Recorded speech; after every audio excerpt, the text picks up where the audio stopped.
Hey everybody, welcome back to Living Traditions Homestead.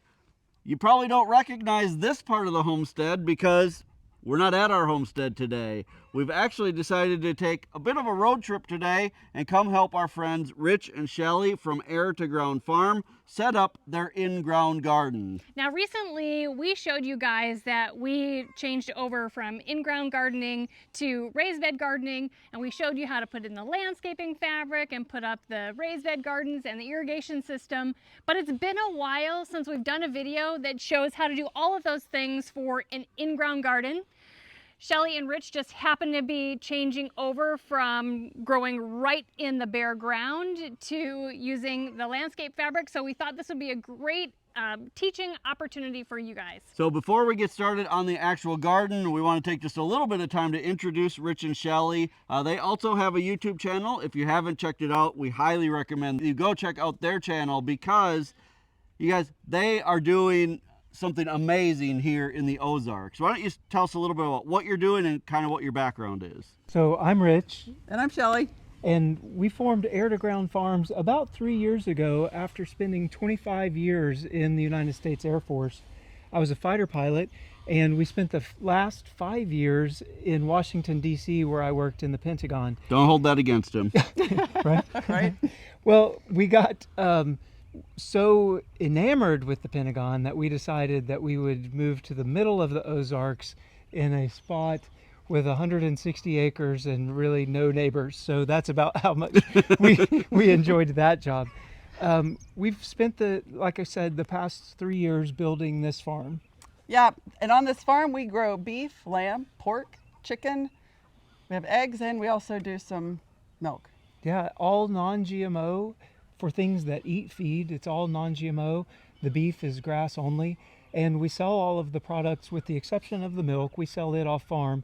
But all of the rest of the products we sell at the local farmers market at Ava and Forsyth. And we look forward to what we're going to do today to get this garden going back here. Yeah, last year the garden itself grew really well, such that by August it was completely overgrown, and we didn't want to pick anymore. Yeah, the harvest was there, the tomatoes were ripe, and they just rotted because we couldn't even find them. It was so overgrown. There were so many weeds. You know, I think that's a lesson that everybody needs to learn when they move to the Ozarks. And normally when we meet someone new who just moved to the Ozarks, we kind of take a step back and just think, give it a couple of years and they'll understand why we use the weed fabric. Yeah, we're super excited to be able to get that down. Yeah, we did amend the soil, sort of like what Kevin and Sarah did. We hauled in organic compost. We've added some of our own compost from the farm. We added some mushroom dirt, so the chickens have been in there.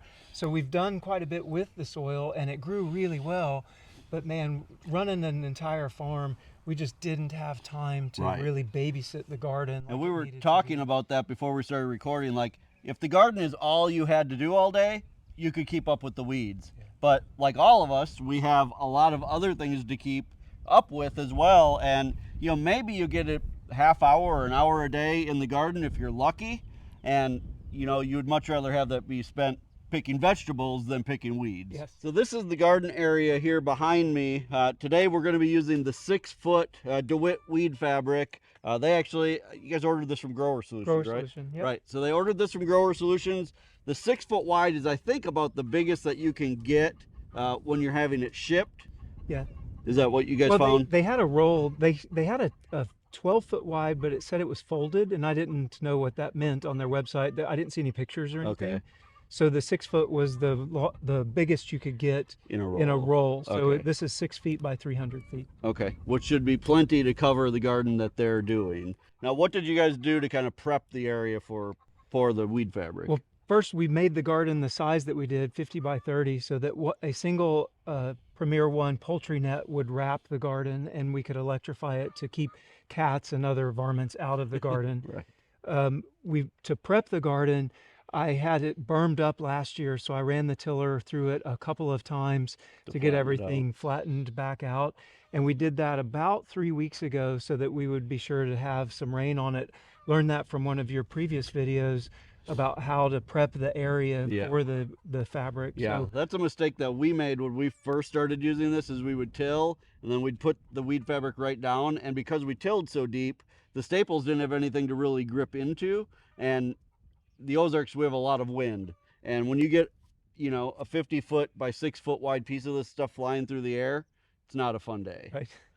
Now, the fact that there is already grass and stuff growing back in here isn't going to be an issue, because today we're going to put down the weed fabric and we're going to install the drip irrigation, but we're not going to be burning holes in here yet. It's middle of April right now. In our area, we really don't recommend planting a garden until about the beginning of May. So we've got a couple weeks for all of this grass to die out, which is just going to add some good extra organic matter into the garden. So that's not a big deal at all. In fact, I think it's great. It's just going to give you some more, you know, nutrients in your soil. Beautiful. So one of the things that we did, because of we're in the Ozarks, is we found some downed trees and cut them into sections, and that's what's holding our compost and everything in place. So before we get started, we didn't want to move anything until Kevin and Sarah got here to tell us exactly how we should do it. So Right. I think we'll end up pulling some of this up in order to get the fabric. All right, you guys, let's get to work. I think the high today is like 92 or 88 or something like that. It's So it's sunny going and to be a warm day. We've got a lot of work to get done, but I think we can get it all done in one day.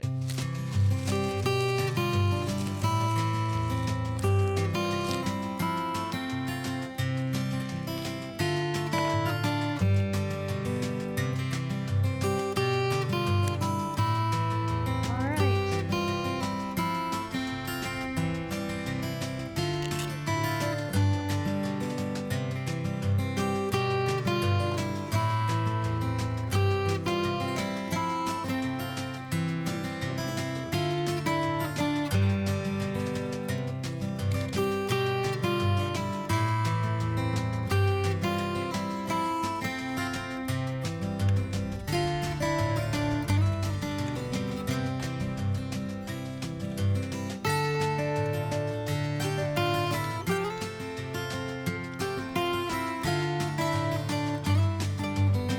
Just decided that since we're taking the logs out of the way from the edge of the garden, that we're going to smooth things out a little bit.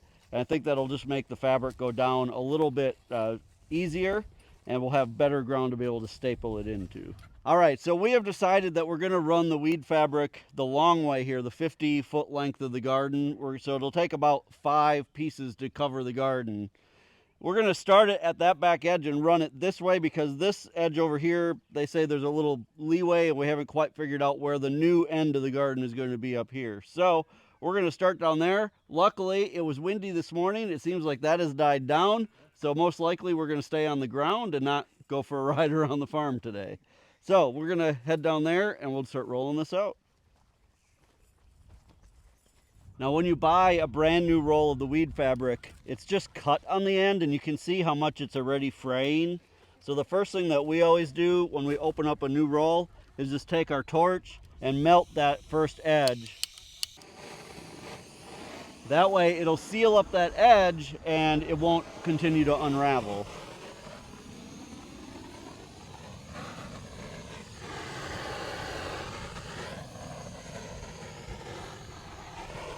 Now we can start unrolling this. Of course, the wind is picking back up.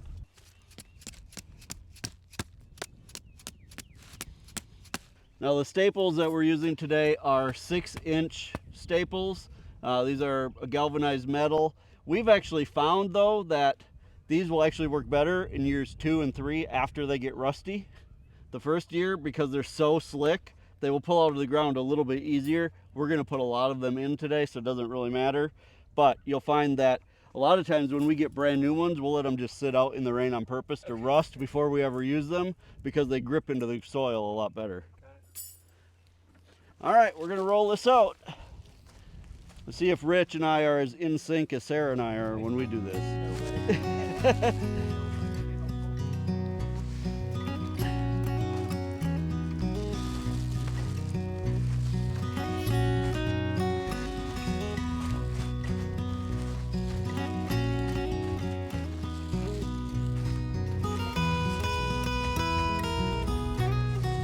I'm gonna go on this side and hold it down until you guys start putting staples in.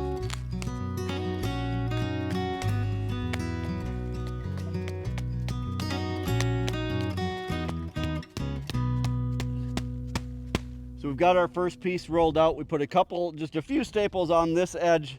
We're not doing many right now because we're going to overlap there in a minute, and then we'll put a lot of staples.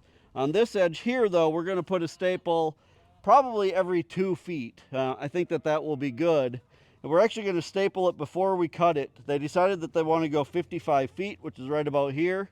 But I think we'll staple everything down first so that we're secured from the wind, and then we'll cut this off the roll.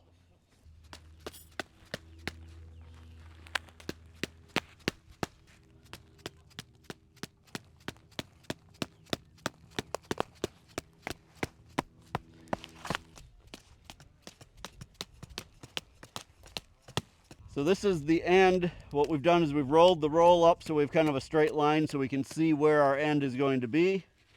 Once we get this stapled down, then we will use the torch and cut this off. And then we're just going to repeat the same process for the next 4 pieces until we're completely done.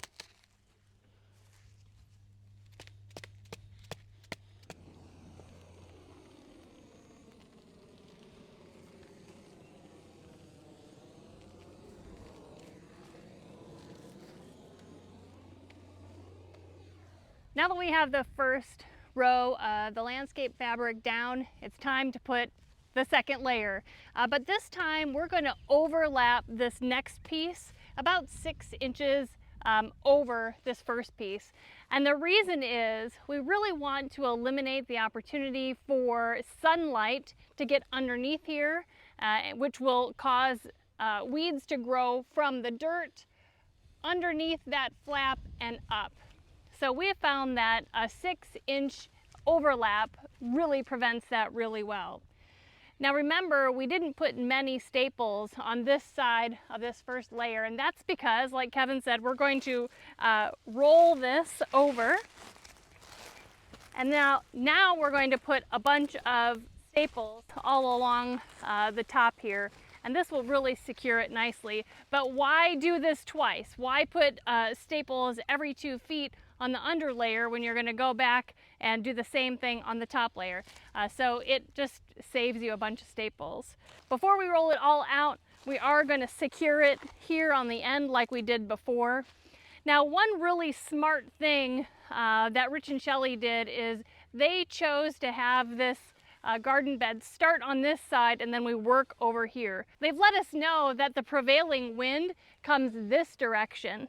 So by putting the layers on top of each other this way, the prevailing wind can't get underneath this layer here.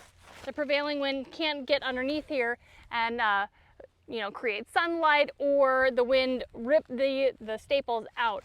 We're actually putting the next layer on top so that the wind can go over it and not under it. That was really smart thinking.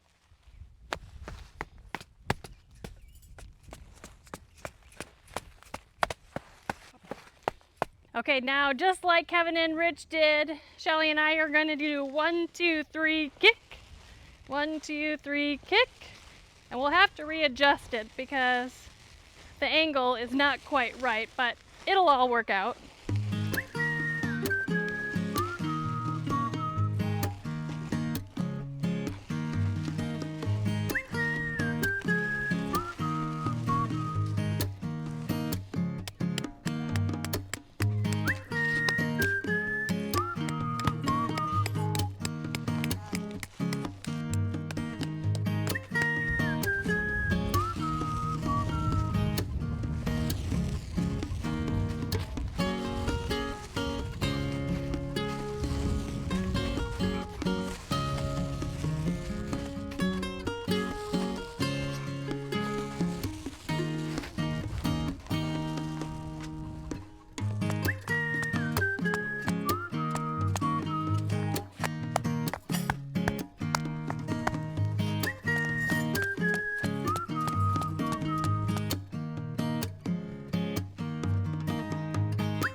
All right, you guys, very last piece.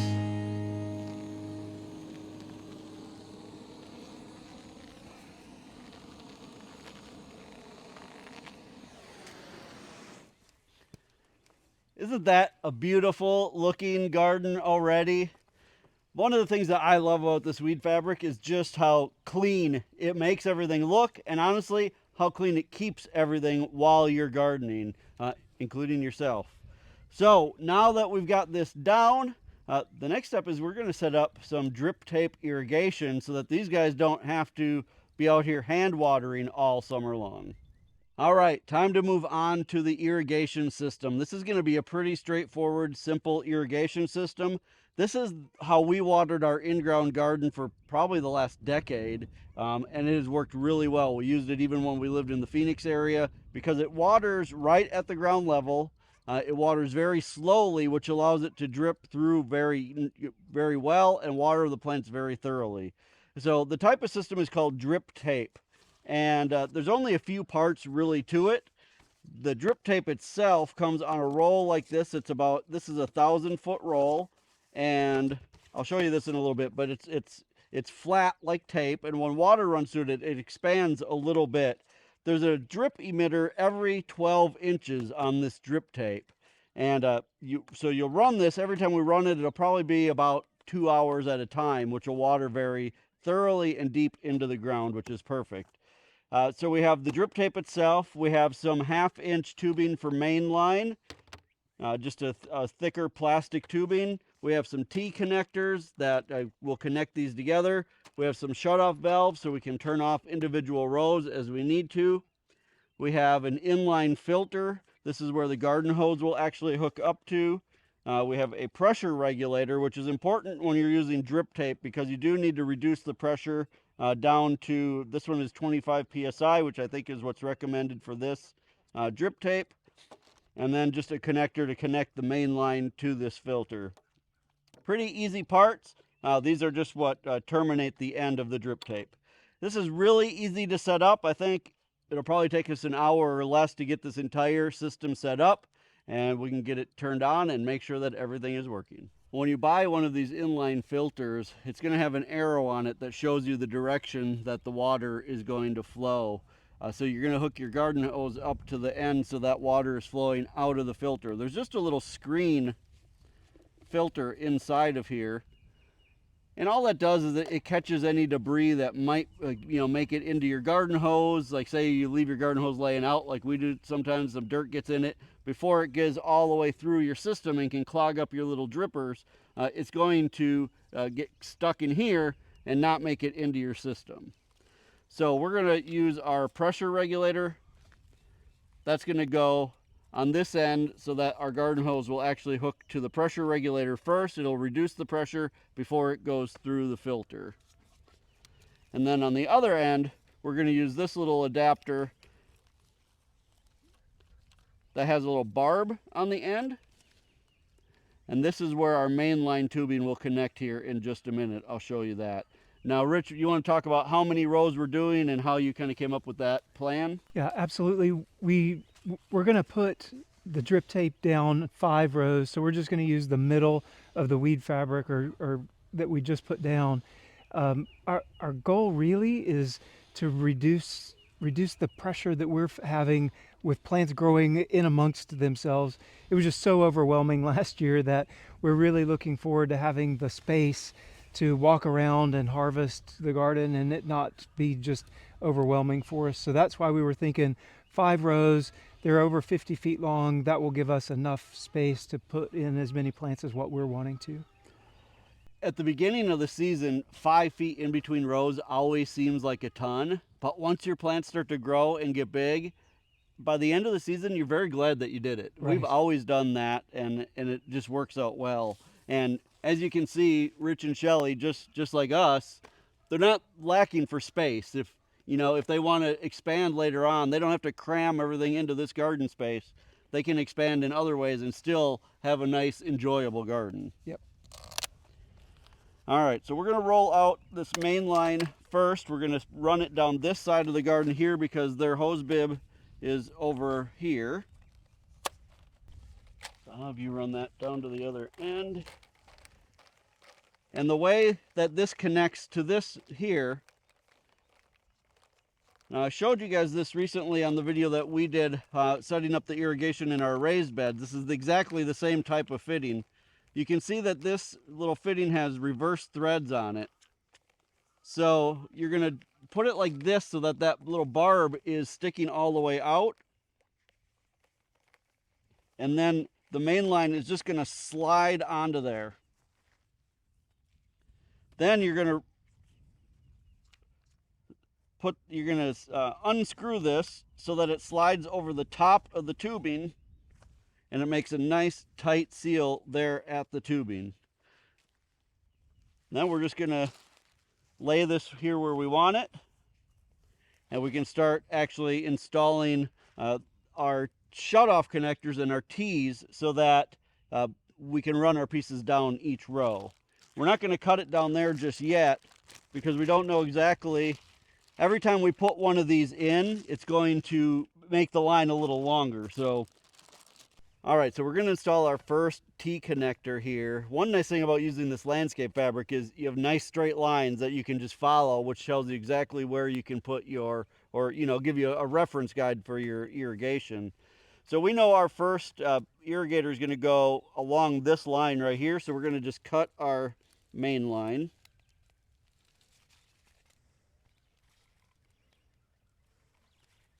Trying not to cut the weed fabric, which I've done. And these T connectors that Rich bought are just a little bit different than what I'm used to, or that I've been showing you guys in the last couple videos, but they're good. They're going to work just fine. But basically on these, it looks like you unscrew them all the way and slide these on. Then you push your main line onto the connector like this. And tighten these back into place to make your seal.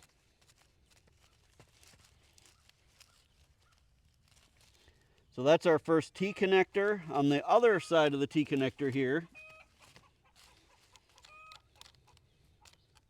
we're going to use just a short piece of this same tubing.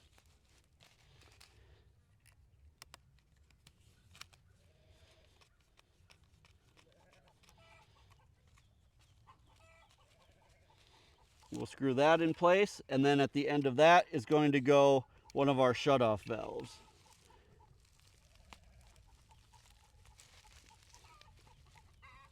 And you ordered all of this on Amazon, right? That's correct. Everything from Amazon.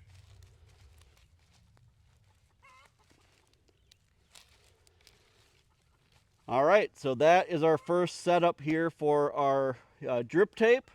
When we're done setting all of these up, all 5 of these, then we'll come back and we'll actually install the drip tape in place. What I'm going to do before we move on to the next one, though, is I'm going to put a staple here and I'm going to put a staple here so that we have a nice solid, we know that these aren't going to move as we're working on the ones further down the row.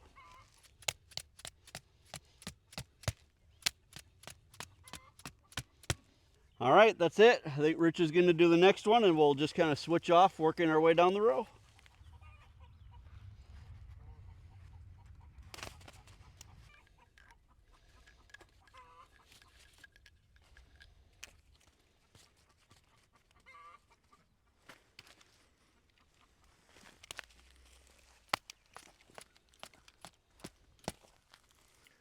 Okay. Oh, we've got all of our T's and shutoff valves installed. We're down at the other end of the garden now. We're just going to cut our main line here at the end of the garden.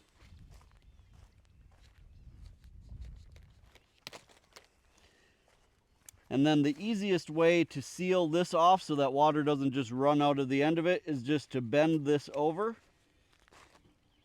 and use just a regular zip tie that you'll get at Harbor Freight. So there you go. That's all you have to do for that. That will keep that nice and sealed up. And if they ever want to expand, or I should say, when they fall in love with this weed fabric and decide they need a much larger garden, they can just cut that zip tie off, put a connector on here, and keep running their drip tape all the way down that way. All right, now that this is done, it's time to actually hook up the lines that'll run down the length of the garden and hook up a garden hose. All right, time to hook up the actual drip tape. Again, this is, now they sell different kinds, but the kind that Rich got and the kind that we've always used has an emitter every 12 inches. Now, one question that we get asked a lot is, do you have to end up with an emitter next to each plant when you're watering? And the answer is no. Do not worry about, you put your plants where you want your plants. Don't worry about where the emitters are. You're going to water with these slowly, and the water's going to spread. It's not going to just water right here. It's going to spread underground, and the roots of the plants are going to go and they're going to find the water. So ideally, by the time, even though there's an emitter every foot and you're only doing 5 rows of these, by the time you're done watering, this entire area will be wet. That's awesome. So that's the main thing. You don't need to worry about planting a plant right next to an emitter.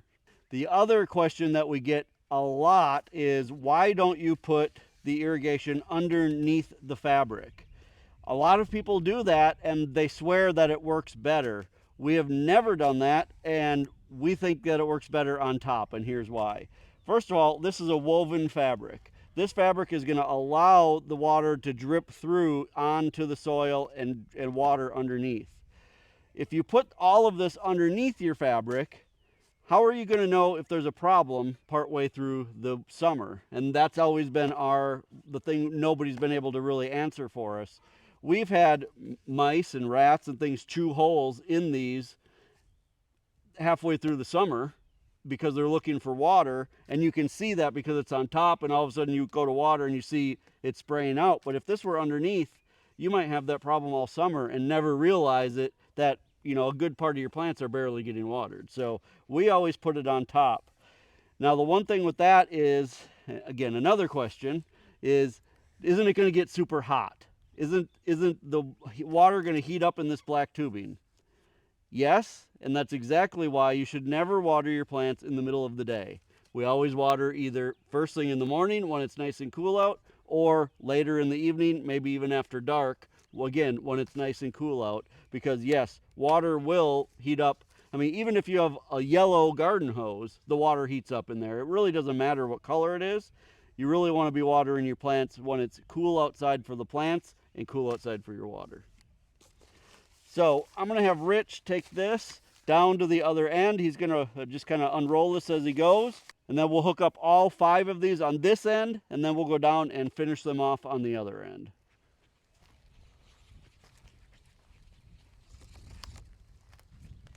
All right, so now what I like to do is I look where an emitter is, because we don't want to cut right at an emitter. So I will try to find where the closest emitter is to our valve here, and then I'll cut in between that emitter and the next emitter up the row.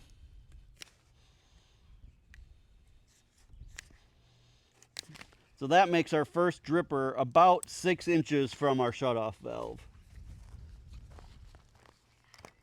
And then these slide on just like all of our other things have in the past. We slide it on that barb. Back that off, and then that piece is completely hooked up. We'll just do the rest of these other 4 rows, and then we'll move down to the other end.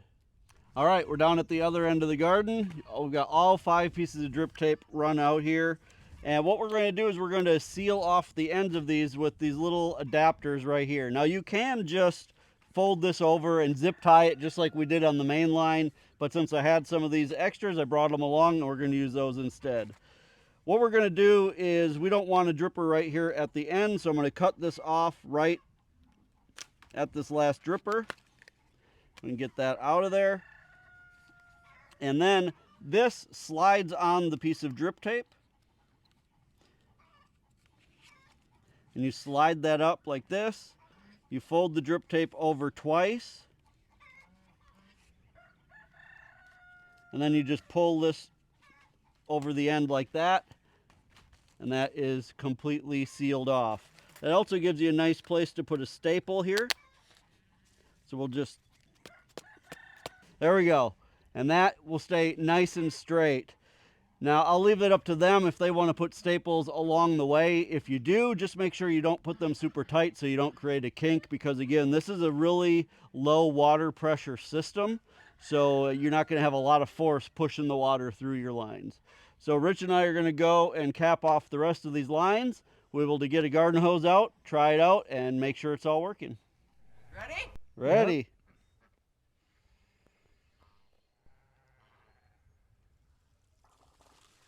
I hear water. That's a good sign. It's not spraying up in my face. That's an even better sign. Now, it will take a little bit of time for this entire system to fill up with water, because all of these lines need to fill up before we're going to really see much dripping. Although you can see it's already dripping out of all of the emitters. Now, one thing I didn't touch on before is that you want your emitters up. A lot of people think that you need to have them facing down, but they're actually designed to be up, and then it runs over the side of the hose. This also allows you to be able to watch them to make sure that it's dripping appropriately. Well, we tested the irrigation system and everything worked great. There weren't any leaks and all of the emitters let out the water just like it's supposed to. Now you can see in a couple spots like back here, there is a little bit of water pooling, and that is common initially when you first start using the woven weed fabric, but over time, and even now, that water is going through into the ground, but over time, that happens faster and faster basically. So now that we have the woven weed fabric down and the irrigation system in, the next step in the process is planting the garden. Now we are a couple weeks away from the correct planting time for our summer veggies. So actually we're not going to be planting today. Shelly and Rich are going to be planting this garden on video in a couple of weeks. So make sure you come back to their channel and watch them plant this very garden. But I do want to talk with you a little bit before we go about how to plant through this woven weed fabric. It is actually very easy, and I suggest using the same kind of torch that Kevin and Rich use to cut the weed fabric to burn holes where you're going to plant your veggies. Okay, whenever you're mentioning that, whenever we're planting and I put my hole in, should I put it, where would you recommend putting it? Like just right underneath it, to one side or the other side? Do you have any recommendations on that? Well, in this situation, because you guys are kind of, not necessarily on a hill, but there is a slope here and it slopes down.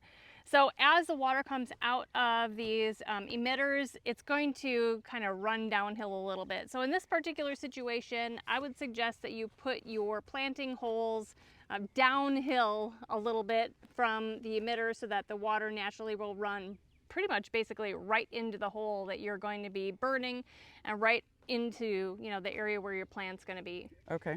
So when you burn the hole for the plant, you really only want to burn it as you know, the size that you need to actually plant the actual plant.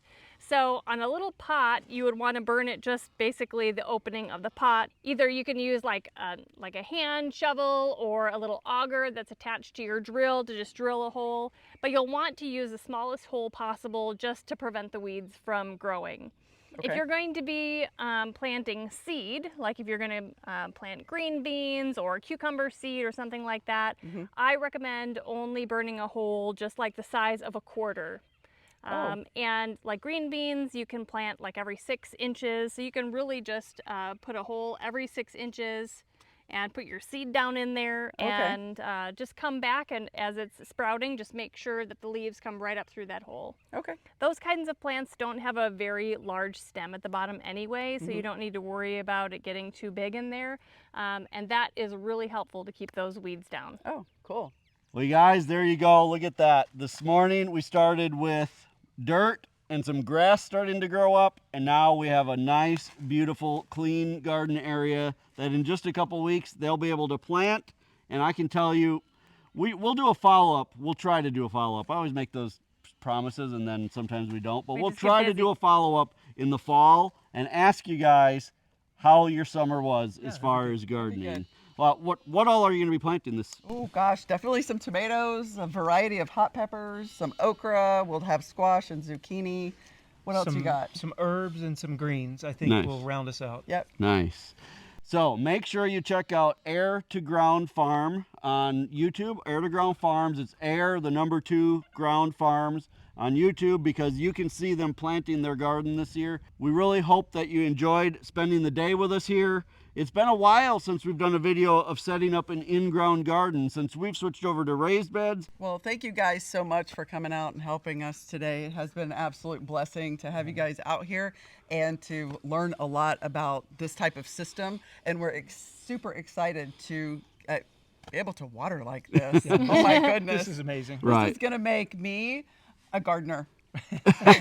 And the great thing is, this system also, you'll have way less ticks when you're Yep. out here, which Right. obviously is a big problem here in the Ozarks, and I think it's just going to be enjoyable. And come July and August, when it's time to harvest, you're not going to be completely discouraged because the weeds are not going to be overgrown. You're going to be able to find actually where your vegetables are because they're not going to be drowning within the weeds. Right. And it's going to be a super enjoyable experience for you guys. Yes, Yeah. we're looking forward to it. Absolutely For sure. looking forward to it. So you guys, if you're enjoying videos like this, make sure that you hit the subscribe button. And remember, as always, the best way that you can help us here on the homestead is just to share our videos on your social media.